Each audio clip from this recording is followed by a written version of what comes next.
Monsieur le président, monsieur le ministre, monsieur le président de la commission des finances, monsieur le rapporteur général, mes chers collègues, nous examinons à nouveau le projet de loi de finances rectificative pour 2018, une semaine après lundi dernier. Je crois que nous pouvons avoir un regret. Nos discussions se sont interrompues de façon prématurée la semaine dernière. C'est le moins qu'on puisse dire. Malgré un avis plutôt positif de notre commission, alors que les premiers articles avaient été votés en séance, le Sénat n'a pas voté l'article d'équilibre. Pourtant, notre rapporteur général avait préconisé une abstention sur le texte en rappelant qu'il contient de réels motifs de satisfaction. Satisfaction qu'il a rappelée tout à l'heure lors de son discours. Ce PLFR revient à la vocation initiale d'un projet de loi de finances rectificative, c'est-à-dire procéder à des ajustements principalement budgétaires, tout en évitant le traditionnel décret d'avance de fin d'année. En outre, il ne contient pas de mesures fiscales, ce qui doit être souligné. On pouvait donc légitimement penser que le Sénat allait au moins voter l'article d'équilibre. Cela n'a pas été le cas. Refuser la discussion est une posture qui affaiblit notre Assemblée. Ça n'est pas satisfaisant. Par principe, notre groupe estime que nous devons aller au bout de la discussion des textes. Je sais que les radicaux partagent cette conviction. Nous avons eu un exemple parmi d'autres cette semaine des inconvénients de ce type de questions préalables.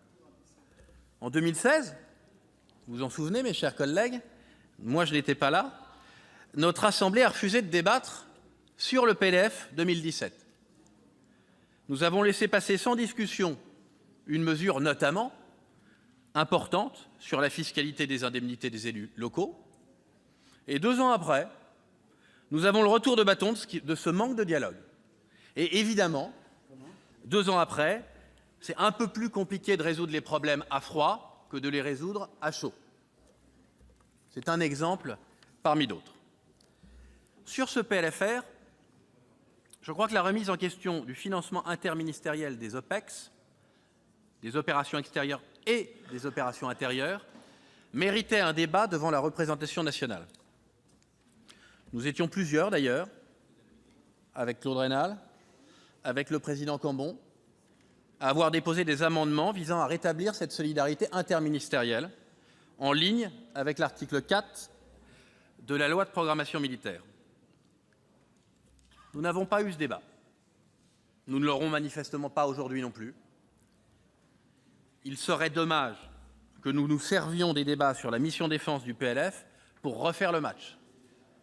Nous devons faire preuve, je le pense, de cohérence et d'esprit de responsabilité.